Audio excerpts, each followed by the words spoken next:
Hey everyone, welcome back. I'm Aaron, and thanks for checking out my channel and my movie reviews. I really do appreciate it. So today we are talking about a film that I have really wanted to do a review on for quite some time.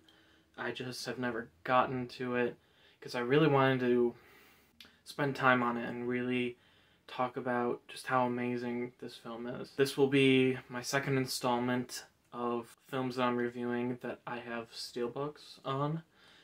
As you see, this wall behind me is filled with steelbooks, and so I already did one steelbook review, which was Killer Clowns from Outer Space, and today we are doing Lord of the Rings, Fellowship of the Ring. Alright, so, Fellowship of the Ring. Man, this movie's, what is it, 20 years old now? I think it's my favorite installment in the Lord of the Rings franchise. If we take the whole franchise of Middle-earth so far, we have the 3 Hobbit movies, and then the 3 Lord of the Rings, and next year we're getting the series from Amazon Prime. So I'm just going to focus on the Lord of the Rings, and when I say that, I'm talking about just the original trilogy, not The Hobbit. Like I said, I really think Fellowship of the Ring is my favorite of the Lord of the Rings movies. Obviously, it was the first I watched. I got to these movies later in life because growing up, I grew up in a very conservative Christian Baptist household.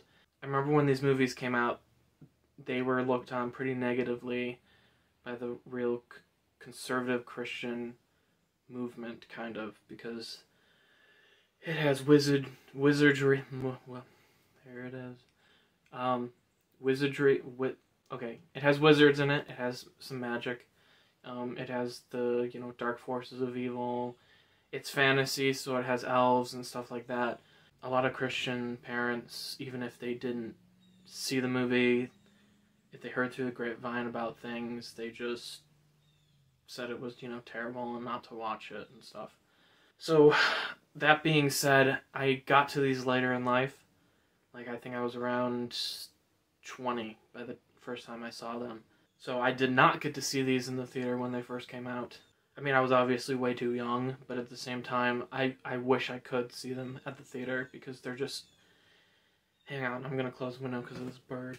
I wish I could have seen them at the theater because these films are just on such an epic scale. It's just absolutely astounding. Let's talk about the things I dislike about this movie.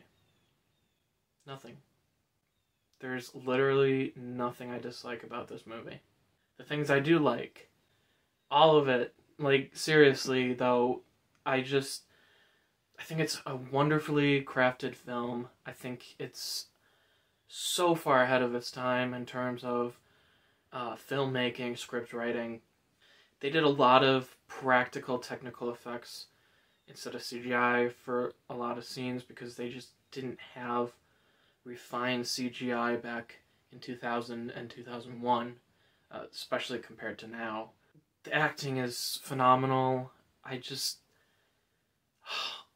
This is the part, and I'm going to address the whole trilogy here just briefly. Howard Shore's musical score. I truly feel and believe that it is the most astounding, magnificent, just genius work of art that has ever been a score for any film, ever. I'm a huge John Williams fan. He's done countless famous themes: Jaws, Indiana Jones, Star Wars, E.T., Harry Potter, countless others, and he's fantastic. I love him. I love his music. But, that being said, Howard Shore, the music for Lord of the Rings, is just... It's such a work of art. It's just... It draws you into this world of Middle-earth in a way that totally just surrounds you with this feeling of danger, excitement, courage, fear. I mean... I don't even know how to describe it. I'm real into music, especially film score. And like I said in one of my other reviews, film score is so important to getting the feeling of a movie across. And Howard Shore was just able to take music and just create something for a film that was the first of its kind. I mean, up till then we hadn't really had any fantasy films, at least any that were even semi-good. Like, what was before this? The only fantasy film that I can really think of is maybe Highlander, and that movie, I know it's a big classic hit, but parts of it just really suck. And it's not totally fantasy either. So this was like a first. And Howard Shore was able to create a soundtrack that just engulfed you and drew you in to this whole world building. And I think it's genius. I think it's fascinating. I think it's magnificent, really. And I'm not just using big words because I know big words. I do, though. But I'm using these words because I don't know how else to get across to the viewers how just amazing his score is.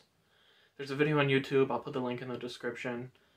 And this guy, I don't remember his name, but I am giving him the credit for it. He did 3 videos on how Howard Shore crafted the music for the Lord of the Rings trilogy to just draw us in and make us feel that emotion and stuff. So I would highly recommend checking that out. I'm going to put the link in the description. So make sure you watch that because it's really fascinating. Alright, so moving on past this. Sorry.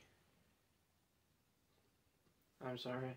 Moving forward past the musical score, let's talk about the story. The story is so good, and it's so immersive, and it draws you in right from the beginning, and you have interest in these characters, and even halfway through, and especially by the end of the movie, you care about all the different characters in the Fellowship. You know, you have Gimli, Legolas, Boromir, Aragorn, Merry, Pippin, Frodo, and what's his name? Sam. Go home, Sam. So there's Sam, and I don't think I'm forgetting. Oh, and obviously Gandalf. And you feel connected to all of them. It's an amazing thing that this film in 3 hours is able to develop not every character, but develop important characters and have you invested in them and have you care for all the characters on the screen. Peter Jackson, I think, is a great director, and this, you can just tell by the quality of this film that this was not just a work of art, but a work of love. Like, you could tell everyone involved in this project was passionate about it and wanted it to be the best it could be at any cost. And they achieved that, and I just commend them for it because it still holds up to this day, the quality, because everyone gave it everything they could, and it really shows. I think the script writing is good. I'm halfway through Lord of the Rings, The Fellowship of the Ring, reading the book. I find it's really slow for me. It's not keeping my attention very much. Obviously, there are differences from the book to the movie, but as far as the movie goes, and as far as I've read in the book, I think the changes that were made, they don't detract from Tolkien's story, and they don't get rid of important details, and they don't get rid of the impact of what Tolkien was trying to do. Obviously, when you take a book to screen adaptation, you're going to have a lot of, changes that you're going to have to make. Usually they're small, and some of them are big and whatnot, but I think everything kind of worked for this movie. Lord of the Rings fans that I've read forums on and that kind of thing, I almost never see them complain about the movies. So when you have a fan base so large and you don't have any of them complaining about the adaptation from book to film, I mean, that's pretty impressive. I want to talk about my favorite scene in the whole film.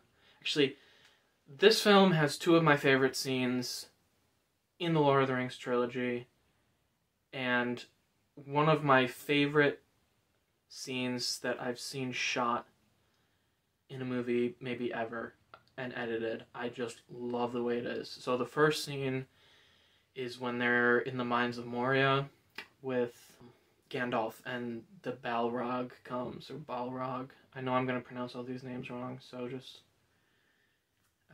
deal with it. But the Balrog comes and Gandalf does the famous "You shall not pass" scene.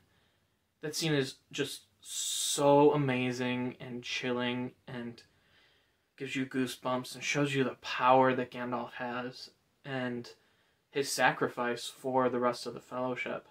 I think it's a beautiful thing to watch. It's terrifying, but at the same time, coming from a film standpoint, I just think it's perfectly crafted. And it pushes the story forward. It's a defining part of the movie. Okay, so my second favorite scene, the one where I think is my favorite crafted scene, maybe at least action scene in any movie I have watched, is the scene with the orcs and Boromir and that whole fight that goes down in the forest. I literally, 2 hours ago, just finished Fellowship of the Ring, the extended edition, which I had not seen before. That whole scene, it's just amazing. It's amazing.